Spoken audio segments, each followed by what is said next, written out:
अजसू party ने सोमवार को धनबाद में अपना 39वां स्थापना दिवस आक्रोश मार्च के रूप में मनाया। पार्टी के केंद्रीय अध्यक्ष सुदेश महतो और गिरिडीह सांसद चंद्र प्रकाश चौधरी के नेतृत्व में निकली रैली में बड़ी संख्या में कार्यकर्ता शामिल हुए। ढोल नगाड़ों और नारों के साथ निकला यह मार्च रणधीर वर्मा स्टेडियम से शुरू होकर रणधीर वर्मा चौक, पुलिस लाइन होते हुए कोयला नगर स्थित नेहरू कॉम्प्लेक्स मैदान पहुंचा, जहां सभा का आयोजन किया गया। सभा में नेताओं ने राज्य सरकार और पुलिस प्रशासन पर जमकर निशाना साधा। गिरिडीह सांसद चंद्र प्रकाश चौधरी ने आरोप लगाया कि झारखंड में भ्रष्टाचार, अवैध खनन और पलायन बड़ी समस्या बन चुके हैं। उन्होंने कहा कि युवाओं को रोजगार नहीं मिल रहा और आम लोगों को सरकारी कार्यालयों में परेशानियों का सामना करना पड़ रहा है। वहीं केंद्रीय अध्यक्ष सुदेश महतो ने कहा कि धनबाद और कोयलांचल क्षेत्र संघर्ष की धरती रही है और यहीं से नए आंदोलन का आगाज होगा। उन्होंने प्रशासनिक दमन, बेरोजगारी, प्रदूषण, खनन और विकास से जुड़े कई मुद्दों को उठाते हुए सरकार की कार्यशैली पर सवाल खड़े किए। उन्होंने कहा कि जनता के हक और अधिकार की लड़ाई को और मजबूत किया जाएगा तथा जरूरत पड़ने पर न्यायालय का दरवाजा भी खटखटाया जाएगा।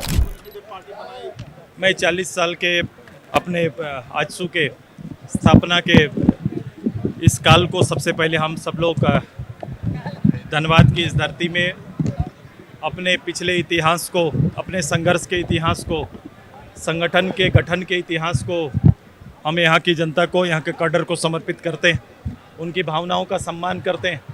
जहाँ उनके संघर्ष से इस प्रदेश की सीमाओं का गठन हुआ, निर्माण हुआ, प्रदेश अपने औचित्य और अस्तित्व पर आया, वहीं 25 साल के इस राजनीतिक संघर्ष का हिस्सा भी हम रहे हैं। लेकिन आज के दिन पर धनबाद के इस धरती से अगर सभी चीज़ों का विस्तार पूर्वक अगर मूल्यांकन करते हैं तो मैं फिर से वहीं पर 90 के दशक पर पाता हूँ, जब एक सरकार एक आंदोलन को ख़त्म करने के लिए, एक क्षेत्र के आर्थिक आधार को ध्वस्त करने के लिए, आर्थिक शोषण करने के लिए जो लगातार बर्बरतापूर्ण कार्रवाई कर रही थी, पे आज हम सब मिलकर इस प्रदेश में खड़े हैं। चूँकि आज सरकार का जो अस्तित्व होना है, सरकार का अस्तित्व उनके अधिकारियों से, उनके अधिकारियों की जो दशा है, कहा जाता था कि सरकार और सरकार का मुखिया अधिकारियों की सवारी करेगा, लेकिन आज अधिकारी सरकार की सवारी कर रहे हैं, हेमंत जी की सवारी कर रहे हैं। इसके उदाहरण आपको सब जगह दिखाई देंगे। जो व्यवस्था बनी हुई है सरकारी दफ्तरों का, ऐसा पूरे देश के किसी दफ्तर में ना होगा। हर झारखंडी अपने आप को ठगा महसूस पा रहा है। क्या किसान, क्या मजदूर, क्या नौजवान, क्या छात्र, हर कोई उसी दशा से गुजर रहा है। कोई स्थिर नहीं है। हर कोई हर क्षेत्र में, हर विभाग के अंदर में ये एक व्यवस्था और एक परंपरा बनने जा रही है।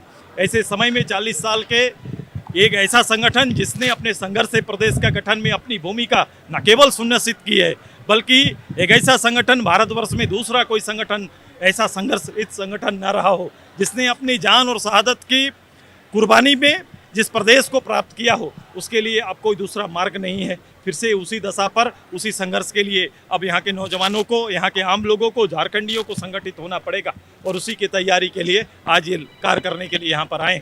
अधिकारियों ने जो परंपरा बना दी है, जिस तरह से सरकारी संसाधन को अपना अधिकार समझकर दोहन कर रहे हैं, सरकार के जो बिना नामित क्षेत्रों को भी अघोषित क्षेत्र मानकर वहाँ से जो दोहन प्राप्त है यहाँ से, और उसका हिस्सा सीधे सरकार के मुखिया से चल रहा है। इसीलिए मैं दरोगा, डीएसपी या एसपी नहीं, मैं ये सरकार को मानता हूँ। ये हेमंत जी का प्रचलन है, उनका कैरेक्टर है, उनका चरित्र है।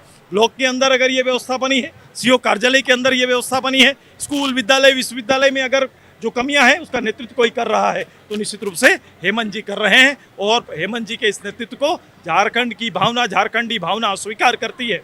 हमने कहा, गुरु जी का भी मैं यहाँ पर पिक्चर यहाँ पर रखा हूँ और मैं कह रहा हूं कि उनकी आत्मा जहां भी होगी, आज पीड़ा में होगी। वो उनकी कल्पनाओं का ये प्रदेश नहीं है, ये कि राय जी की कल्पना का प्रदेश नहीं है, विनोद बिहारी बाबू की कल्पना का ये प्रदेश नहीं है। अगर ये नहीं है तो वर्तमान का ये दायित्व बनता है कि हम मिलजुल कर फिर से इस प्रदेश के अंदर इस राज्य के संघर्ष को फिर से आगे बढ़ाएंगे, लोगों को लामबंद करेंगे और अपने प्रदेश, खुशहाल प्रदेश की कल्पना, शोषण विहीन प्रदेश, शोषण विहीन समाज का गठन का जो उद्देश्य था, उसे यथार्थ में लाने के लिए काम प्रारंभ करेंगे।